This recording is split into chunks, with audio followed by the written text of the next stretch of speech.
kufahamu mengi na mengi zaidi. Assalamu alaikum warahmatullahi wabarakatuh. Wa alaikum assalam warahmatullahi ta'ala wabarakatuh. Karibu sana Sheikh. Asante, shukran. Naam, bismillah. Asante. Assalamu alaikum warahmatullahi ta'ala wabarakatuh. Ndugu yangu mtazamaji, tunamshukuru Mwenyezi Mungu kwa mara nyingine katika hiki kipindi, na ni nafasi nzuri ya kuweza kufaidishana hasa katika masala ya ndoa. Ndiyo. Ili tukimwomba Mwenyezi Mungu Subhanahu wa Ta'ala atupatie mwongozo tuweze kuzilinda jamii zetu na kulinda pia ndoa zetu insha Allah. Asante. Alhamdulillah. Naam.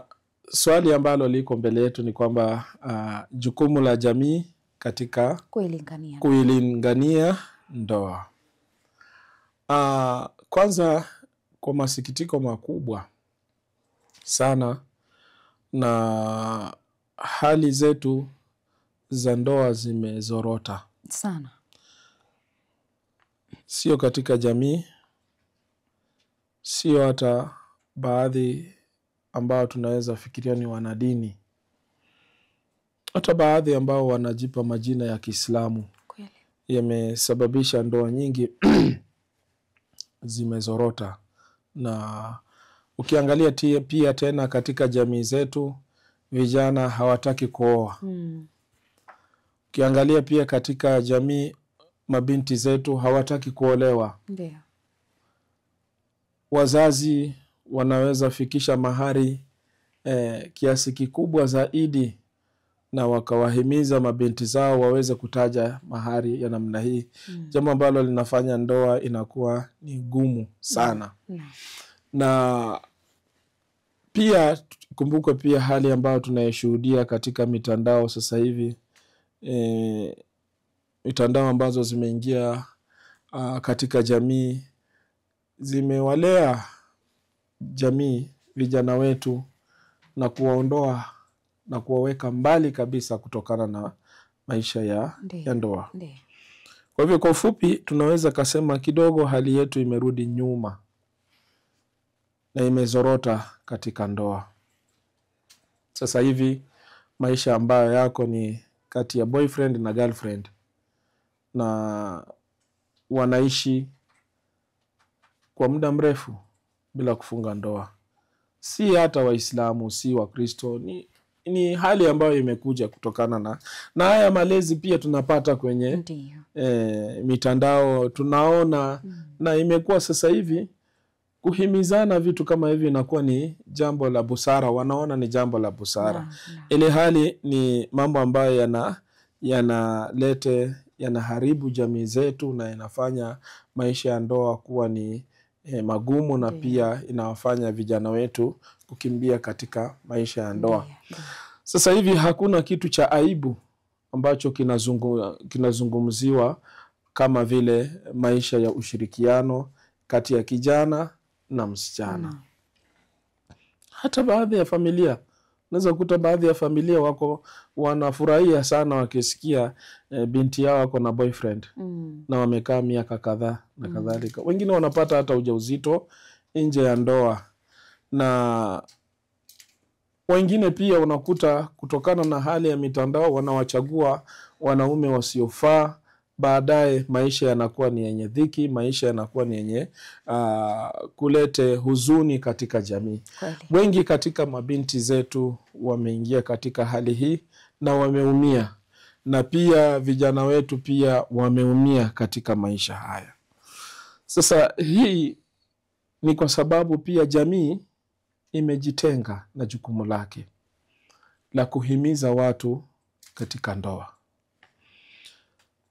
Ikikumbuka nyakati za nyuma, ni kwamba kijana alipokuwa anafikia umri wa kuweza kuishi, na mara nyingi ilikuwa inasemekana anahamishwa kutoka kwa nyumba ya wazazi, anaanza kujitegemea. Mara nyingi kijana akiona hizo dalili, mara nyingi anaonyesha ya kwamba amefikia umri wa kuwa na familia yake. Na hata wakati mwingine familia inamuhimiza, inamwambia wewe mbona hutaki kuoa? Umri ambao umefika wewe ni umri wa kuoa. Na hata wakati mwingine wanamletea mke hasa, Kweli. na wakiona bado anachukua kipindi fulani akifikiria wanamletea mke. Na hata binti alipofika na umri wa kuoa, anapotimiza, anaonekana ni kwamba huyu sasa hivi ametosha kuenda kwake na kukaa na mume wake, huwa wanamuhimiza, wanamwambia sasa, wewe mahali ambapo umefika ni kipindi cha wewe kupata mwenza wako, ukamilike. Na pia wakati huo huo wanachukua jukumu, jamii saa zingine inachukua jukumu ya kumtafutia mume. Yeah. Na hii nafasi imechukuliwa vizuri na imefanywa vizuri na baba, wazazi wa binti na wazazi wa kijana, na pia nafasi hii imetumika zaidi na mashehe na walimu wamefanya. Lakini kwa hali ilivyo sasa hivi pia imekuwa nafasi imepungua katika jamii zetu. Na si kwa sababu kwamba mashehe wamepuuza kazi zao, si kwa sababu kwamba wazazi wamepuuza majukumu yao. Wanayafanya, baadhi ya wazazi wanayafanya, lakini matatizo yanakuja kwa hawa binti na hawa vijana, kwa sababu wamelelewa na walimu ambao ni mitandao. Kwa hivyo mpaka sasa unakuta mtu anaona haezi akaongozwa katika masala ya ndoa, hawezi.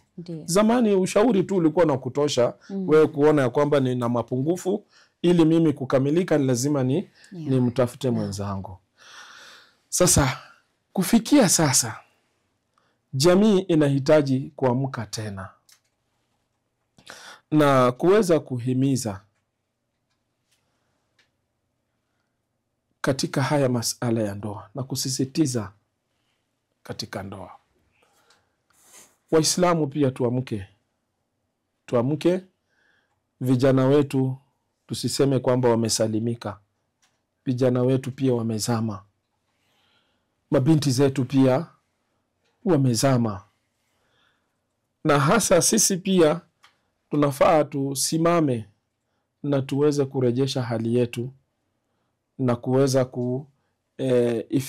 kufikisha ujumbe wa kuwahimiza watu kuingia katika maisha ya ndoa. Kwanza jamii ilifanya harakati hizi vizuri zaidi kuanzia nyakati za nyuma. Kwa hivyo tuna jukumu la sisi, ima ni kuandaa semina za vijana ambao hawajaingia kwenye ndoa waweze kuhimizwa, na hata ikiwezekana ikiwa watajumuishwa pia ni bora, wale walio kwenye ndoa na wale ambao hawajaingia kwenye ndoa, ili wale walio kwenye ndoa waelezee ubora wa ndoa na changamoto za ndoa na hawa waweze kufaidika. Alafu pia mashehe wachukue nafasi zao na washauri pia wachukue nafasi zao kuweza kuelimisha umma ndoa ni nini. Baadhi wameifanya ndoa kana kwamba ni jambo la kutisha, jambo la hatari. Ambalo la hatari linakulazimu wewe kuingia. Na hata baadhi tumejaribu kutumia mazungumzo yetu, tumejaribu kutumia mambo mazito katika ndoa ambayo sio ya kuweza kuwashauri watu kuingia katika ndoa. Wengine unakuta wanaingia kwenye ndoa ndio uyaone. Umeelewa? So wakati mwingine mtu ana matatizo yake na familia, wakati mwingine akielezea wengine anaambia wewe kwa sababu unasema hivi kwa sababu oa ndio uyaone.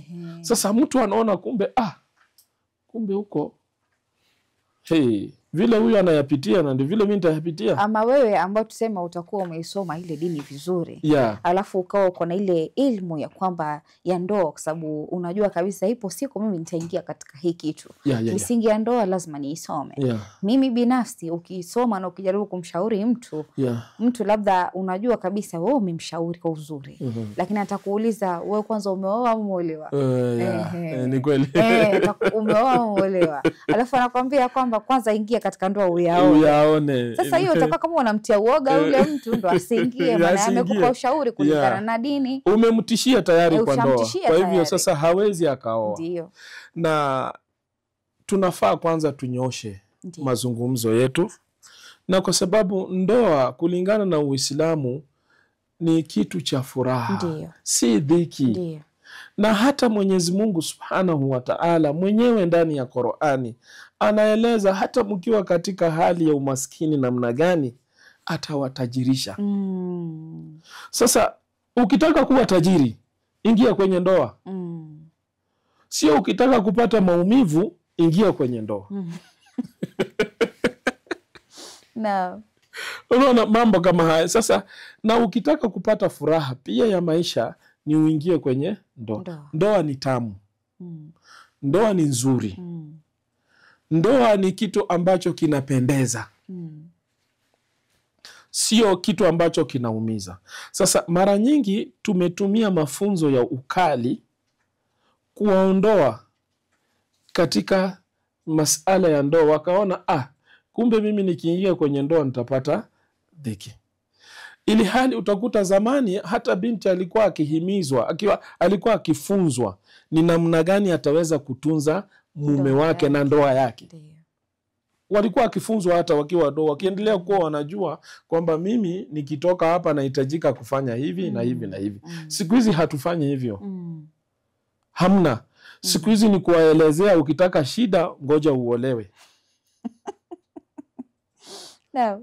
Na halafu pia kuna ndoa zingine zimekuja zika waondoa. Kuna baadhi ambao wameingia katika mahusiano ya ndoa, na hizo ndoa zikawaletea machungu, wakawa ni mfano bora au ni mfano ambao unapigiwa na wale ambao hawataki kuingia. Wakati wengine wanakuambia ama unaambiwa kwamba ndoa yako haiwezi kuwa sawia na ndoa ya mtu mwingine. Hakuna mtu katika hii dunia ndoa zinafanana. Hazifanani. Maana kila mtu ana hulka yake. Kabisa. Na kila mtu ana vile ataiendesha ndoa yake. Kabisa. Ukitaka usiweze kitu kifanikiwe, mtajaribu kutafuta mikakati ya kuweza kufanya nini ili muweze kufikia ufanisi ambao mnataka katika ile ndoa yenu. Kabisa. Lakini kama ukiwa na mawazo ya kwamba mimi lazima hii kitu itaanguka, lazima tu itaanguka. Kwa sababu umeiwekea kitu ambacho wewe unajua kabisa hujaweka misingi yako vipi nitaijenga ili iwe na maelewano, ifike mbali. Ni kweli. Sasa hiyo ndio hatari ambayo inatokea katika jamii yetu. Lakini ikiwa tutachukua jukumu la kuweza kuelezea jamii ndoa ni kitu bora na ndoa ni kitu ambacho kinaheshimika, na hata mtume wetu Muhammad sallallahu alayhi wa alihi wasallam anasema an-nikahu sunnati. Nikaha ni sunna yangu. Faman raghiba an sunnati falaysa minni. Na mwenye kujitenga na sunna yangu hayuko katika mimi. Yani haisabiki kama ni mfuasi wa bwana mtume. Kwa hivyo hii inatuhimiza ya kwamba furaha ya mwanadamu ni kuingia katika ndoa. Kwa hivyo jamii inatakikana kwanza kujirudi na kuanza kufunza masala ya ndoa na kuweza kufufua mwenendo na kuwahimiza watu kujiunga katika ndoa na kuweza kufunga ndoa. Si Waislamu, si Wakristo. Haya maradhi yametupata sote. Na haya maradhi tumeletewa kutoka katika nchi za kimagharibi. Tumefundishwa na tukatolewa katika heshima zetu na taratibu zetu. Sasa ndio utaona ndoa zimefanya nini? Zimekuwa ni zenye kuzorota. Ili kurudi katika njia ya sawa sawa ni hayo mafunzo na watu kuhimizwa na kuelezewa. Kijana, ukitaka kuoa haina uzito wala sio dhiki, si shida unajiongezea. Ukitaka kuoa ni utajiri unajiongezea. Kwa sababu usiniambie kwa sababu unataka kuoa, kwa sababu umekataa kuoa kwa sababu hauna kazi. Mwenyezi Mungu Subhanahu wa Ta'ala anasema kile ambacho wewe unakula mke wako anaweza kula. Na ndio unaambiwa mkate mzima unaweza ukamaliza. Mkiwa wawili mtamaliza. Mkiwa watatu bado mtakula ule mkate. Sasa Mwenyezi Mungu Subhanahu wa Ta'ala anasema ikiwa mtakuwa katika hali ya umaskini, Mwenyezi Mungu atawatajirisha. Mashallah. Mwenye riziki ni Mwenyezi Mungu, sio wewe. Wewe utahangaika, lakini mwisho utagundua ya kwamba Mwenyezi Mungu Subhanahu wa Ta'ala ndio mwenye kuruzuku peke yake. Shukran sana Sheikh, shukran sana kwa kuweza kutuelezea machache kuhusiana na hilo swala. Acha tuchukue pumziko, tutakaporudi tuendelea zaidi.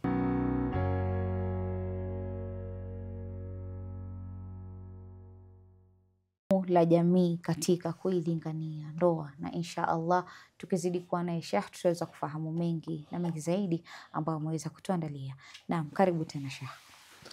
A'udhu billahi minash shaitanir la'inir rajim. Bismillahir rahmanir rahim. Alhamdulillahi rabbil alamin wassalatu wassalamu ala ashrafil anbiya'i wal mursalin wa ala alihi at-tayyibin at-tahirin. Allahumma salli ala Muhammad wa ali Muhammad wa ajil faraja. Mwenyezi Mungu Subhanahu wa Ta'ala, nafikiria ni katika suratul Qasas, Mwenyezi Mungu ameeleza kisa cha Nabii Shuaib na mabinti zake wawili. Angalia jukumu la jamii kuweza kuilinda ndoa na kuweza kutunza ndoa na pia kuwahimiza watu kushikamana na ndoa. Na hili ndilo swala muhimu ambalo tunalizungumzia ili kuhimiza kwamba watu waingie katika jengo hili tukufu ambalo limehimizwa na Uislamu. Kila mmoja ana wajibu wa kuweza kuifikisha ujumbe wa ndoa, na kila mmoja ana jukumu la kuweza kuhakikisha hizi ndoa zimetimia katika njia iliyo sahihi. Katika aya hiyo taelezea hicho kisa kwa ufupi tu.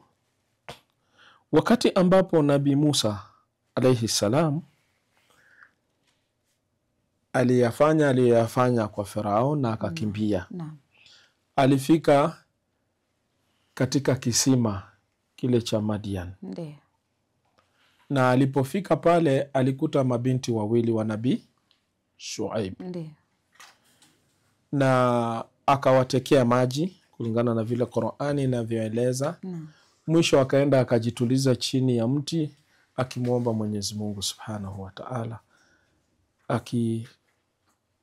akitarajia mwongozo wapi ataelekea, kwa sababu hana mahala, hana nyumba, hana mahala pa kuelekea popote pale.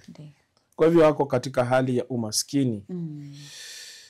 Baada ya kuwasaidia hawa mabinti wawili, mabinti walienda wakamsifia baba yao vile wamesaidiwa. Lakini baba akataka waitwe Nabii Musa, aitwe Nabii Musa ili ampatie ujira. Lakini alipokuja kwa ajili ya kulipwa kwa kazi aliyoifanya, na hata mabinti mle mmoja katika wale mabinti alimwambia, baba yangu anakuita akulipe kwa kazi ambayo umetufanyia, tutekea maji. Na ndio wakaambatana. Lakini alipofika kule Nabii Shuaib na binti zake, kwanza binti zake waliona sifa kwa Nabii Musa ambayo ni sifa ya nguvu na sifa ya uaminifu, ambayo sifa hii ni ya utenda kazi. Na ndio wakamwambia, baba ni mzuri na ni mwaminifu na ni mwenye nguvu, muajiri kazi. Wakati huo jamii ilikuwa imeharibika. Lakini baba, yani Nabii Shuaib, alitazama kwa mtazamo mwingine kando na hawa mabinti. Na kwa sababu ameshaelezwa hawa mabinti wamemtambua huyu ni mtu mwema, Nabii Shuaib alimwambia, ewe umeongoka sasa hivi, umepata usalama kwangu. Lakini nataka nikupatia kukuoza mmoja katika hawa binti zangu. Kwa nini? Ni kwa sababu ameelewa huyu ni mtu mzuri. Mabinti zangu nimewalea katika heshima na adabu. Na ndio naona hata walipokuwa wanaenda katika hiyo mwenendo na Nabii Musa na nini, walikuwa na heshima hao mabinti. Sasa Nabii Shuaib aliona huyu ni mume bora kwa binti zangu. Mabinti wakaona huyu ni bwana mwenye nguvu, mwaminifu, anaweza tufanyia kazi, kwa hivyo tuko salama. Hivi ndivyo jamii inatakikana iwe. Yani mimi kama mzazi ili kuweza kuitunza ndoa na kuweza kuilinda jamii yetu iweze kuhifadhika kutokana na hatari zingine, kwamba huyu binti anamfaa huyu, ni kuweza kuwahimiza kuungana. Kwa sababu ndoa ni tabia na imani. Ikiwa tunamuona mwenye tabia, na hata Mtume sallallahu alayhi wa alihi wasallam anatuhimiza, anasema mtakapokutana na yule ambaye, kijana ambaye nyinyi mnaridhia tabia zake ni nzuri, muozeni. Msipofanya hivyo mtakuwa mmesababisha fitna kubwa. Umeona sasa hali vile ilivyo. Yani jamii za kitambo zilikuwa zinamchunga binti asifikie kwenye fitna. Ndio haya majukumu Nabii Shuaib ameyachukua katika jamii, kumpatia Nabii Musa binti yake kutokana na tabia ya Nabii Musa na kutokana na tabia ya binti. Sasa hilo ni jamii ambayo inakuwa na heshima. Sasa wakati ambapo mzazi anajua huyu binti yangu nisipofanya hivi nitaweza kumwelekeza kwa maasi, hili ndilo ambalo limewapotea wazazi wengi. Mabinti wanakuwa na anamuona wakati mwingine kuna kijana anamfaa huyu binti yangu, lakini hachukui jukumu la kuweza kuwaunganisha. Sababu hii ndio inawafanya mabinti hawa wanazidi kukua, wanapata mafunzo ambayo sio sahihi katika maisha. Hata Mtume na Imamu Ali na Bibi Fatuma.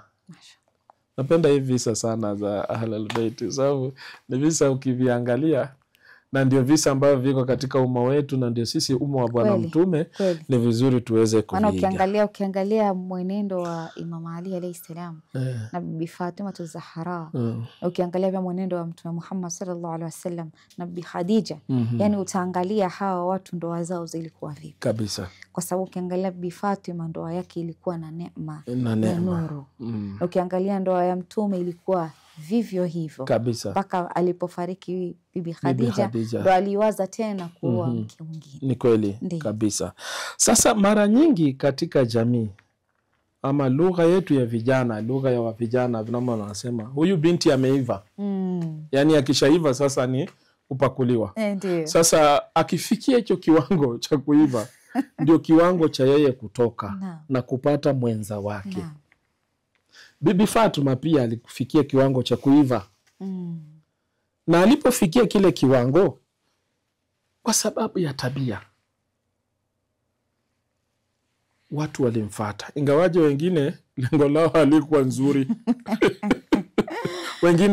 wengine walikuwa wanataka tu kuoa kwa sababu wanataka kufili kwamba nimeoa binti ya Mtume. Angalau hata kama ana madhambi anaweza akasamehewa kwa sababu ameoa binti ya Mtume. Lakini Mtume alikuwa makini sana. Na aliwatazama. Ambia amri yake ni kwa Mwenyezi Mungu. Mpaka alipokuja mtu sahihi. Na alipofika yule mtu sahihi, Mtume hakumuuliza una mali kiasi gani. Ng'ombe 10, ng'ombe 20 na kadhalika, 50,000, 100,000, milioni 1 ndio nikupe binti yangu.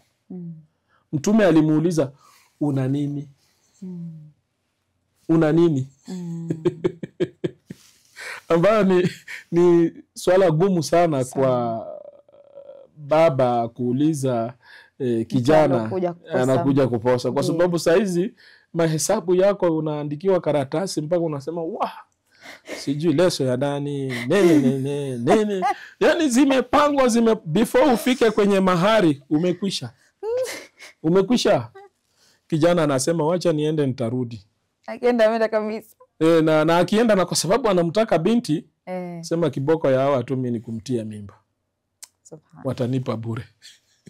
Na haya ndio maisha wanafanya baadhi ya vijana wengi. Sasa unakuwa umeshampoteza binti. Lakini Mtume wakati ambapo ilifika Bibi Fatuma amepata mtu sahihi, Mtume alimuuliza una nini? Na yule mtu sahihi hakumficha. Najua mara nyingi hizi haya maisha ya kuchumbiana haya ya kutafutana kuwindana haya ni maisha yaliyojaa uongo sana, mwingi kabisa. Na wakati mwingine hata binti anajua na mwanamume huyu jamaa ananidanganya, kweli takununulia ndege. Atatoa wapi ndege huyu bwana? Kiswahili tu anampiga tu na anajua kusudi ampate. Ama kusudi awe naye kwa sababu anakuambia uchumba si ndoa. Kabisa. Sasa kuna kisa kimoja kilinichekesha. Nilikuwa nakisoma kwa nini? Ilikuwa ni marehemu Rais Moi. Alitoa hicho kisa. Alisema alikuwa anatoa kisa akasema kuna bwana anamsifia binti msichana wake, anamwambia ninakupenda, hata ninaweza ingia ndani ya moto kwa sababu ninafikiria wengi mmeona naweza ruka ndani ya moto kwa sababu yako. Sasa mwisho akamwambia mimi nitakutembelea lakini kama haitanyesha mvua. Sasa watu wanafikiria anaweza ruka ndani ya moto kwa mvua hii haizienda, kama haitanyesha mvua, kama mvua itanyesha hataenda. Lakini kama haitanyesha basi atakuja. Sasa unaangalia uongo kama huu. Sasa Mtume alitaka azungumze yaliyomo ndani ya moyo wake. Una nini? Mwambie hiko na vitu vitatu tu. Sina mingi. Upanga wangu ndio ninao. Ndiyo. Nina daraya ile kinga yangu. Ndiyo. Peke yake. Ndiyo. Na nasema na farasi wangu. Basi. Na ndio Mtume akamwambia chagua kimoja, uza kimoja, uanze kutafuta pesa umpate, kwa sababu hii ndio nafasi ya pekee. Ndiyo. Wazazi tuna hilo jukumu. Unapoona mtu sahihi anamfaa huyo binti, ni wakati wa kumuhimiza yule binti. Mashehe tuna jukumu. Tunapoona mtu sahihi anamfaa huyo binti, ni wakati wa sisi kumuhusia kumpata yule binti. Ndiyo. Wazazi pia na jamii, ikiwa tutafanya hivi tutakuwa tumeepukana fitna. Na ndio hivyo Mtume anasema msipofanya, na ndio kwa sababu tumekimbia haya majukumu ndio unaona fitna sasa imezidi. Imezidi. Wakati huu zina ni nyingi sana kuliko ndoa. Kweli. Na kama ndoa zipo chache, zile talaka pia zimekuwa ni nyingi. Sasa unakuta maisha sio haya. Ni kwa sababu hatujarudi katika asili yetu. Hatujarudi katika dini. Ndiyo. Wakati tunaporudi katika dini na kuizingatia dini, tutakuwa ni wenye kufata mwelekeo ulio mzuri. Ndiyo. Alafu kukuza familia zile ziweze kuisoma dini, zielewe, na tujenge jamii ambayo ni jamii iliyo nzuri. Mashallah. Pindi tunapoweka jamii ambayo mara nyingi inafunzwa na mitandao, ndio wakati ambapo tunakuja kuipoteza ile jamii. Kweli. Kwa hivyo ili tuweze kupata haya kwa njia sahihi, ni lazima tumuige Bwana Mtume. Kweli. Na tuige Ahlul Bait wa Rasulillah. Na tuweze kujifunza kutoka kwao ili na sisi tuyapate yale maisha mazuri. Ndio maana Mtume akasema ya kwamba nawaachia vizito viwili. Nawaachia Qur'an na nyumba yangu. Bimaana nyumba yake ilikuwa inajua knowledge ambayo ile kile ambacho Mtume anacho amepitisha kwa wanawe kiuhalisia, amepitisha kwa familia kiuhalisia. Ukiangalia Imam Ali alikuwa yani yeye ndo alikuwa kama baba kwake. Sasa alimlea na kumkuza. Ni watu ambao walikuwa wanamfahamu misingi ya dini inasema nini. Hadi ndoa ya Imam Ali na Bibi Fatma kwa vile ni mwongozo wa nani? Mwongozo wa Mtume. Na kupata ile mwongozo wa Mwenyezi Mungu Subhanahu wa Ta'ala ameeleza nini kuhusiana na jambo hili. Inakuwa iko na natija sana katika jamii. Kabisa. Wazazi pia ni vizuri pia tuweze kuwafunza watoto wetu, hasa wale ambao wamefikia umri wa kubalege. Tujaribu kuwaelezea historia zetu. Kweli. Yani nyinyi mpaka kufikia wakati wa ndoa mulikuwa vipi? Wengi katika wazazi utaona akikuelezea maisha yao yalikuwa ni maisha ya chini. Na wamejikuza akiwa na mume wake, au yule mume amejikuza akiwa na mke wake mpaka wakafikia daraja ambayo mara nyingi zile ndoa ambazo unapata kila kitu kipo tayari, huwa hazidumu. Lakini zile ambazo zimepitia changamoto, na ndio utaona wote waliofanikiwa katika maisha, iwe ni biashara, iwe ni ndoa, ni wale ambao walianzia chini, changamoto zao zilianzia chini. Ndio unaona wamefanya nini? Wamefanikiwa. Siku hizi mabinti zetu wanataka yale maisha ambayo yako tayari. Nyumba iliyokamilika, na mume aliyokamilika, na kila sifa ambazo wao, sio za dini, zile ambazo wao wanataka. Tumekimbia zile sifa ambazo dini inakuruhusu wewe kumpata yule binti au kumpata yule kijana. Lao tukiangalia hizi sifa, utaona maisha yanakuwa ni maisha mazuri, maisha yenye furaha, na tutalete jamii na familia nzuri yenye furaha. Na utakuta jamii yetu inanawiri vizuri. Binti akifikia wakati wa kuoleka, aoleke. Na angaliwe mtu sahihi ambaye anamfaa. Na hadithi tumezieleza pale nyuma, kuna watu ambao hawafai na kuna wale ambao wanawafaa. Hadithi zimeeleza na mwongozo wa Uislamu. Mashaallah. Shukran sana Sheikh. Hakika Allah ajalie wale ambao hawajaolewa waolewe. Amin. Na wale ambao hawajaoa waweze kuoa, kupata waume na wake bora. Shukran sana Sheikh.